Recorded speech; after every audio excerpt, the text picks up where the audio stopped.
বাবা সুন্দর লাগছে। মানিক ভাই তো গেট আপ নিচ্ছে একেবারে একটা। আমি একমাত্র সাধারণ জীবনযাপন করি, আমার কোনোই নেই।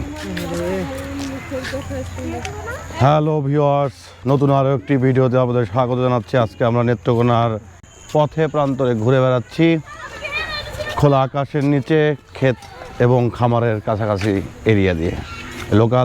লোকালয় থেকে আমরা বের হয়ে যাচ্ছি আর এক লোকালয়ের দিকে। আমরা এখন হাঁটবো এবং ঘুরবো এই বিকেলবেলা। এই মুহূর্তে আমরা পশ্চিম কাটলি এলাকাতে ঘুরছি। নেত্রকোনার হাসপাতাল রোড দিয়ে এলে এই পশ্চিম কাটলিতে আসা যায় এবং সুন্দর একটি বিকেল, সুন্দর একটি সময়। ঢাকার বাইরে এই অসাধারণ সময় কাটানোর জন্যই আমরা মাঝে মধ্যে চলে আসি নেত্রকোনা।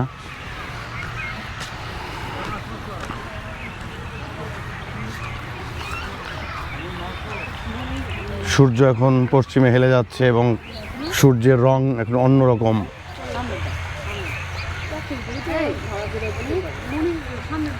এক অসাধারণ দৃশ্য, প্রাণ ভরে বুক ভরে শ্বাস নেবার মতো জায়গা। আমরা এর আগে গেলাম একবার এই রাস্তা দিয়ে, না? ওই যে ধান কাটছে,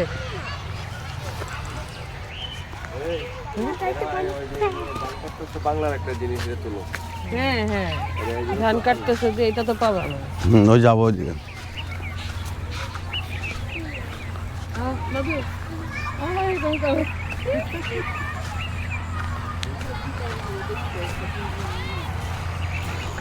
এই যে ধান, ও মেশিনে ধান কাটছে। গ্রামগঞ্জেও এখন আর মানে মানুষের ধীরে ধীরে টেকনোলজির যুগে মানুষের কাজ কমে যাচ্ছে কিনা জানি না, তবে একসময় ধান কাটতে দেখতাম মানে অনেক মানুষ একসাথে ধান কাটতো, পরিশ্রম করতো। এখন একটা মেশিনে সকল মানুষের কাজ, মানে একটা ক্ষেতের যে ধান কাটছে কেউ কোনো মানুষ কাটতে হচ্ছে না, একটা মেশিন দিয়ে সব কেটে দিচ্ছে। আমরা এখন ওই মেশিনের ধান কাটা দেখবো নেত্রকোনায় এসে। এখন এই ধান কাটাটা ডিজিটাল ধান কাটা আর কি। পরন্ত বিকেলে হাঁটছি গ্রামের পথ ধরে, যদিও এটি ডিস্ট্রিক্ট সদর, পাশে গ্রামের আবহাওয়া। আর এই ধানগুলো কি সোনালি হয়ে উঠছে এবং বিকেলের রোদে এটা আরও চকচক করে উঠছে। দেখি একটু মেশিনে ধান কাটা দেখে আসি, কি অসাধারণ দৃশ্য।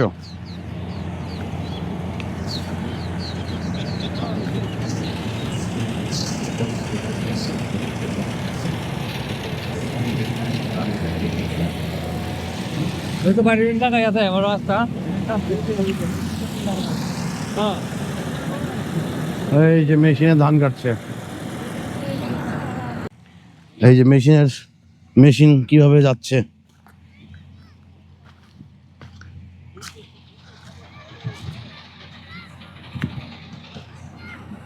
এই যে মেশিন চলে আসছে, এটা ধান কাটার মেশিন বলে। মেশিনের নাম কি আমি জানি না।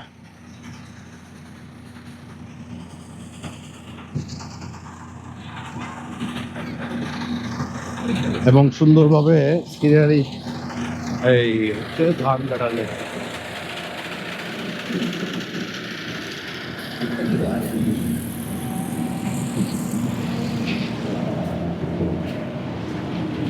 বাবারে বাবা, মেশিন আমার উপরে চলে আসছিল, সাবধান।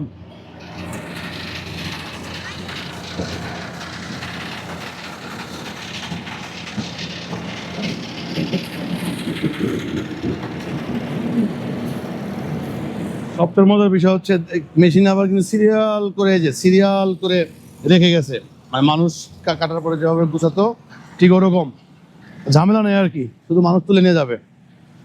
যাই,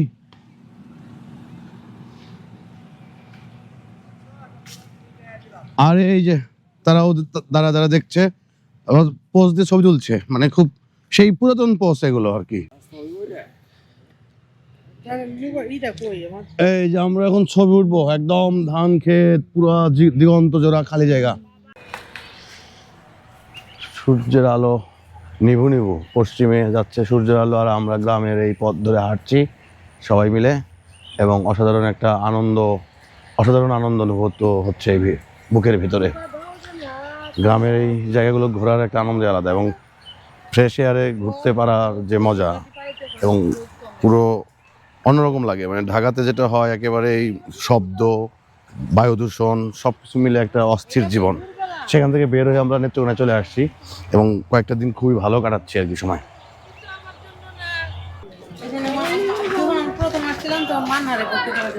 সঙ্গীতে মানহার এই জায়গায় এটা তো পশ্চিম কাটলি না, এটা শুধু কাটলি না, পূর্ব কাটলি। কাটলি কি ঝগড়া করতো দেখে ওই অনুযায়ী নাম হয়েছে নাকি? হ্যাঁ জানো এটা?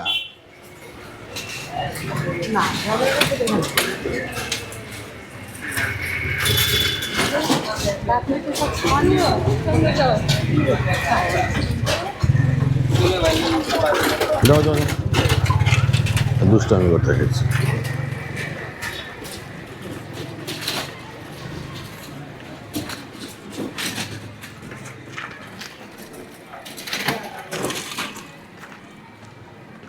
মটর ভাজা নেই, হ্যাঁ আছে ডাল ভাজা তো করে নাই। ডাল ভাজা নাই? আছে আছে আছে আছে। আচ্ছা যেটা ডাল ভাজা যেটা মটর ভাজা দেন, হাঁটি আর খাই। ও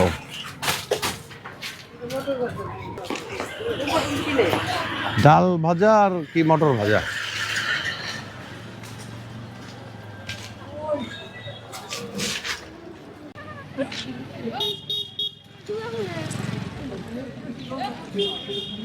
কাটলি না, তোরটা হলো পশ্চিম কাটলি।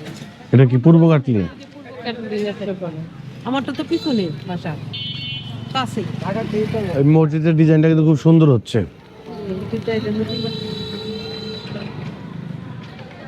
এই যে আমরা পশ্চিম কাটলি থেকে হাঁটতে হাঁটতে এখন পূর্ব কাটলিতে চলে আসছি নেত্রকোনার। এই পূর্ব কাটলিতে এখন আমরা বসে বসে অপেক্ষা করছি, অপেক্ষা ঠিক না, রেস্ট নিচ্ছি আর কি।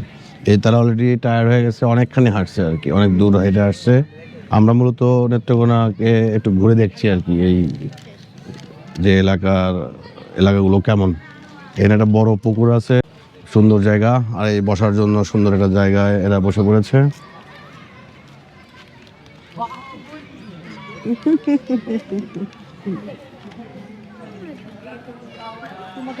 দুষ্টামি, শুধু দুষ্টামি করে, দুষ্টামি করে, শুধু শুধু দুষ্টামি করে।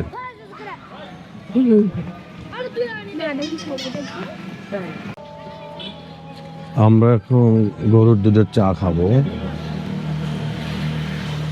আর সবচেয়ে বড় কথা, নামটা অনেক সুন্দর, পত্র ছায়া ফুড পয়েন্ট। বাহ, দারুণ, খুবই রুচিশীল নাম দিয়েছে, পত্র ছায়া ফুড পয়েন্ট। গরুর দুধের চা হবে না? গরুর দুধের চা হবে? কফি খাবো তুমি? এখানে গরুর দুধের চা খাবো, এখানে গরুর দুধের চা খাবো।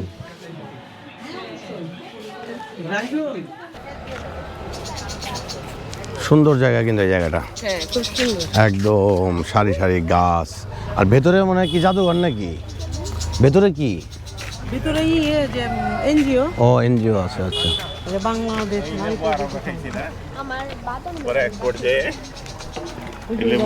এই যে আমরা ঘুরে, অনেক দূর ঘুরে কিন্তু এখানে চলে আসছি। আমরা যে বাসায় উঠছি, বাসাটা কিন্তু ওই দিকেই, এই রাস্তা ক্ষেত দিয়ে গেলে একদম কাছে, মানে অনেক ঘুরে, এরকম ঘুরে আমরা চলে আসছি আবার বাসার কাছাকাছি। এখন সন্ধ্যা হয়ে গেছে, আকাশ একদম নীল, মানে কি বলে এটাকে, আকাশের কালারটা কি এখন? কমলা, পার্পল, হোয়াইট, একেবারে বেগুনি বেগুনি কালারের দিকে যাচ্ছে। সূর্য অস্তমিত হয়ে যাচ্ছে। আমরা সন্ধ্যায়, হালকা কুয়াশা পড়েছে এবং এই শীতের সন্ধ্যায় আমরা হাঁটছি রাস্তা দিয়ে, একটা অসাধারণ অনুভূতি নিয়ে যাচ্ছি। নেত্রকোনা এই জন্য বারবার ফিরে আসি, আর আমাদের কাউকে আমরা জ্বালাই। দারুণ লাগতেছে সীমা, এই দৃশ্যটাই ভালো লাগতেছে, অসাধারণ। আর কালারটা কি, কালারটা কি, কালারটা কি, অসাধারণ অসাধারণ। হ্যাঁ, ভিডিও করতে হবে, এইদিকে করো, এইদিকে মুখটা করো, আলো দারুণ। তোমাদের কিছু বলার থাকলে বলো, বলো। অনুভূতি বলবো? অনুভূতি হচ্ছে এই যে আমার বান্ধবী আছে, হ্যাঁ, অনুভূতি আমরা চাই যে বুড়া হওয়া পর্যন্ত যেন একসাথে থাকি। আবার নেত্রকোনায় আপনারা আসেন, আবার এইভাবে আমরা আবার ভিডিও করব, ছবি তুলবো, একসাথে আড্ডা দিব। আর দৃশ্যটা আমার কাছে অসাধারণ লাগছে। আচ্ছা, এখন আমার একটা কেমন প্রশ্ন যেন? জাগলো, আরেকটা কথা আমি একটু তোমরা মানে বুড়া হওয়া পর্যন্ত সম্পর্কটা না, না, মানে না, কি আমি বুড়া কি আমৃত্যু। হও নাই নাকি? আমৃত্যু না, না বুড়া মানে হয়ে গেছি। তোমরা বয়স কম মনে করতেছো নিজেদেরকে? ওয়ান থার্ড ও আচ্ছা, ও আরো বুড়া, আচ্ছা মানে শেষ পর্যন্ত সম্পর্কটা বুড়ে বুড়া যদি আল্লাহ ভাগ্যে রাখে। আচ্ছা আচ্ছা, আরেকটা সুস্থ কথা- থাকাটা জরুরি। আরেকটা কথা হলো যে আমরা কিন্তু ছোটবেলার বান্ধবী না, আমরা কিন্তু স্কুল ফ্রেন্ডও না, মানে আমরা কলেজ ফ্রেন্ড, মানে কলেজও না, ইউনিভার্সিটি ফ্রেন্ড। কিন্তু আমার মনে হয় না কখনো যে ও আর আমি ইউনিভার্সিটি ফ্রেন্ড। আমার মনে হয় আমরা ছোটবেলা থেকে। আর আমার তো মনে হয় আমারও বান্ধবী ছিল একসময়। হ্যাঁ, আবার তোমার এটাও মানে এটা তোমার শ্বশুর বাড়ি। ও আচ্ছা আচ্ছা, এটা ঠিক বলছো। হ্যাঁ, আমার শ্বশুর। আমার বাড়ি আসলে তোমার মনে হয় তুমি শ্বশুর বাড়িতে আসছো। একদম, প্লাস একদম। বড় ভাই প্লাস হ্যাঁ বন্ধু, সেটাই। ঠিক আছে? অসাধারণ অসাধারণ। বাচ্চারা তোমার কিছু বলা থাকে বলো। সুন্দর জায়গায় দৌড় দিতে আমরা এরপরে বাবা বাবা ভাই আর দৌড়ছি না, হয়েছে তো আর দৌড়াও না বাবা। ইমিউনিটি সিস্টেমটা কেমন এই যে মাঝে ওই যে ওই বিটা বিল্ডিংটা আছে না আমাদের বিল্ডিংটা ফাইজেনটা তো কাউসারদের কাঁসার এ কি সুন্দর যায়, সুন্দর দৃশ্য। একদম অন্ধকার হয়ে যাচ্ছে, তার আগে যে একটা আলো, লালচে আলো, এবং এটা কি বলে মানে একটু অন্ধকার হওয়ার আগে যা আলোর শেষ পরিণতি, সেই অবস্থায় এখন আমরা আছি এবং পুরো খোলা মাঠের মধ্যে আমরা। এখানেই ধান ভাঙাইছে নাকি, মেশিনে ভাঙাইছে নাকি এগুলো? ধান কি মেশিনেই করে আলাদা করা হয়েছে? ও এই যে সুন্দর, আগে তো বাড়িতে নিয়ে যেত, তারপরে এই ক্ষেত থেকে না ও খেতেও ই করতো। তাহলে এই যে এই মেশিন দিয়ে না এটা- ধানগুলো মেশিন দিয়ে ই করে পরে ধানগুলো কই থাকে মানে বের করে এই যে ছুপাগুলো পরে পড়ে যায় গো, না? ধান মনে হয় পেটে যায় নাকি?